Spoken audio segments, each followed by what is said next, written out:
మాజీ మంత్రి గారైన అంబటి రాంబాబు గారి ఇంటి మీద దాడి జరిగిన విషయంలో మనం స్పష్టంగా చూసాము. అక్కడ మహిళా ఎమ్మెల్యే అయిన గల్లా మాధవి గారి నిర్వాకము ఎంత దారుణంగా, ఆవిడ వాళ్ళ భర్త వచ్చి వాళ్ళ కార్యకర్తలతో దాడులు చేయించడమే కాకుండా పెట్రోల్ బాంబులు వేసి ఇల్లు తగలబెట్టేయాలని ప్రయత్నించారు. ఒక మహిళ ఉండి ఇంత ఘోరంగా ఆవిడ ప్రవర్తిస్తూ ఉంటే ఏం చేయాలో అర్థం కాని పరిస్థితి. అసలు వీళ్ళకి పదవి ఇచ్చారు, మొదటిసారి ఎమ్మెల్యే అయ్యారు, ఎంత హోందాగా ఆమె బాధ్యత నిర్వర్తించాలి, అది మానేసి ఈరోజు ఇంత దారుణంగా వచ్చి ఆవిడే దగ్గరుండి చేస్తూ ఉన్నారు. అధికార పక్షంలో ఉన్న వాళ్ళు శాంతి భద్రతలు కాపాడాల్సింది పోయి ఈరోజు శాంతి భద్రతలు లేకుండా చేస్తూ ఉండే పరిస్థితి మనం అడుగడుగున చూస్తూ ఉన్నాము.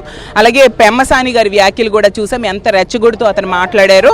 అసలు గల్లా మాధవి గారికి నేను ఒకటే అడుగుతున్నాను, ఇంట్లో ఆడవాళ్ళు ఉన్నారు, పిల్లలు ఉన్నారు, వృద్ధులు ఉన్నారు. ఇప్పుడు అంబటి రాంబాబు గారి ఇల్లు అవ్వచ్చు, లేదా జోగి రమేష్ గారి ఇల్లు అవ్వచ్చు, ఇంత దారుణంగా మీరు పెట్రోల్ బాంబులేసి తగలబెట్టడానికి ట్రై చేస్తున్నారంటే అసలు నిజంగా మనం ప్రజాస్వామ్యంలో ఉన్నామా? రాక్షస పాలన అడుగడుగునా మనకు కనిపిస్తూ ఉంది. ఆఫ్ఘనిస్తాన్లో కూడా ఇంత దారుణమైన పాలన అయితే మనం గతంలో ఎప్పుడూ చూడలేదు. అసలు ఆంధ్రప్రదేశ్ రాష్ట్రంలో ఎప్పుడు కూడా ఇంత దారుణమైన విధ్వంసం, అరాచకం మనం చూడని పరిస్థితి మనం చూసాము. ఈరోజు ఎట్టి పరిస్థితిలో గవర్నర్ గారు జోక్యం చేసుకోవాలి ఈ విషయంలో. మళ్ళీ తిరుపతి లడ్డు విషయంలో వీళ్ళు అడ్డంగా దొరికిపోయారు కాబట్టి వీళ్ళు ఈ విధంగా ప్రవర్తిస్తూ ఉన్నారు. వాళ్ళది తప్పు అనేది అర్థమైంది ప్రజలకి. అలాగే తీసుకుంటే గీతం భూముల విషయంలో కూడా 5,000 కోట్లు దోపిడీ చేశారు. అలాగే అరవ శ్రీధర్ అనే ఎమ్మెల్యే ఎంత నీచానికి ఒడిగట్టాడు. ఇవన్నిటితో ప్రభుత్వం మీద వచ్చిన వ్యతిరేకతని కప్పిపుచ్చుకోవడంలో భాగంగా ఇలా ప్రవర్తిస్తూ ఉన్నారు. మేము దీన్ని తీవ్రంగా ఖండిస్తున్నాం. వెంటనే రాష్ట్రపతి పాలన విధించాలని కోరుకుంటూ ఉన్నాం. నిజంగా ఇది చాలా బాధాకరం అండి. కొట్టడమే కాదు, వాళ్ళ ఇళ్ళని కూడా ధ్వంసం చేసి మొత్తం కారు కానివ్వండి, మనం చూస్తూనే ఉన్నాం టీవీలో ఎంత దౌర్జన్యంగా వెళ్ళి దాడి చేశారనేది మనమంతా కూడా చూస్తూ ఉన్నామండి. మరి ముఖ్యంగా అక్కడ ప్రెజెంట్ ఎమ్మెల్యే ఎవరైతే గల్లా మాధవి గారు ఉన్నారో వారు మాట్లాడుతూ 2 విషయాలు మాట్లాడారండి. అది చాలా బాధాకరము. దాడి చేయడం అనేది వాళ్ళకి తప్పు కాదంట. మరి మాజీ మంత్రివర్యులైనటువంటి అంబటి రాంబాబు గారి మీద దాడి చేయడం కూడా తప్పు కాదంట.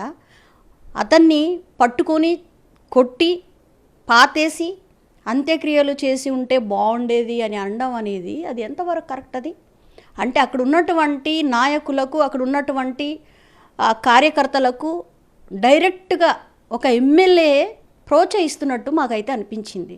ఖచ్చితంగా ఆవిడ మీద అటెంప్ట్ మర్డర్ కేసు పెట్టాలండి. ఎందుకంటే ఇటువంటి భావజలం కలిగి ఉన్నటువంటి ప్రజాప్రతినిధులు ఉన్నంత వరకు రాష్ట్రంలో ఎక్కడ కూడా ప్రశాంతత అనేది ఉండదు. ఖచ్చితంగా దీన్ని ఖండిస్తాం. మేమందరూ కూడా ఒక మహిళగా ఆవిడ మాట్లాడినటువంటి మాటలు ఇంకా దారుణంగా ఉంది.